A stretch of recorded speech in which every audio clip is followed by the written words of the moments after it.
வணக்கம். வணக்கம். நான் உங்கள் சொந்த உதவியாளர். உங்களுக்கு எப்படி உதவ முடியும்?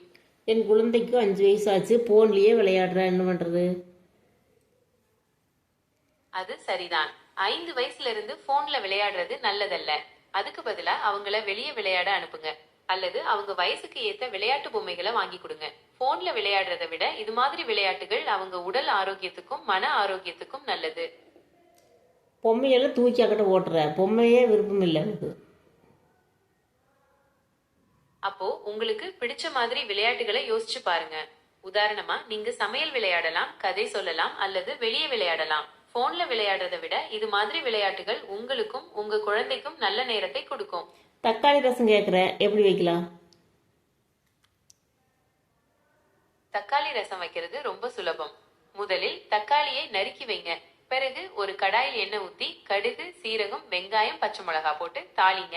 அதுக்கப்புறம் தக்காளி, மஞ்சள் தூள், கொத்தமல்லி தழை போட்டு நல்லா வதக்கி வைங்க. இப்போ ஒரு குக்கரில் தண்ணி ஊத்தி வதக்கிய தக்காளி கலவையை போட்டு ரசம் பொடி, உப்பு சேர்த்து கொதிக்க வைங்க.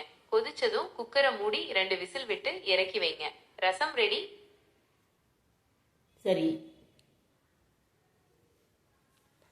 சரி, வேற ஏதாவது கேள்வி இருக்கா? அவ்வளவுதான். டாட்டா. சரி, உங்களுக்கு தேவைப்பட்டால் எப்போது வேண்டுமானாலும் என்னை தொடர்பு கொள்ளுங்கள். நான் உங்களுக்கு உதவ தயாராக இருக்கிறேன். சரி.